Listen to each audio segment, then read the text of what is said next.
It's going to be a struggle to warm up today, both with the gusty winds and also the fact that we're still getting away from that low pressure center. That's keeping a deep pocket of cold air across the northeast. 35 right now at the airport.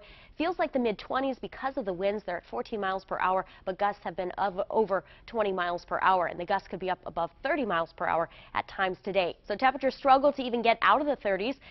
39 for downtown Baltimore, a high of 38 in Ellicott City, and Moncton and Reisterstown, you're looking at 35 degrees. Shave off about 10 degrees of what it's going to feel like because of those strong winds. We have a big pressure change going on right now. Low pressure still with that coastal storm across New England. High pressure building in from the Midwest. So that pressure change causes the strong winds.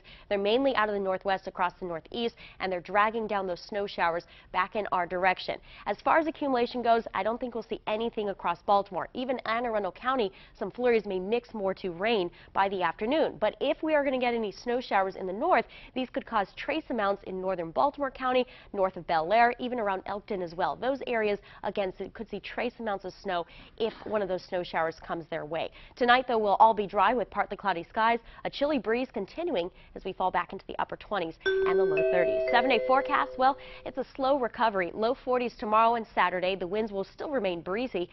Winds calming down on Sunday with more sunshine, highs in mid-40s for the Ravens. Upper 40s by Monday with sunny skies, still in the 40s on Tuesday. Another cold front Tuesday into Wednesday, and that knocks the temperatures back down to the low 40s by Wednesday.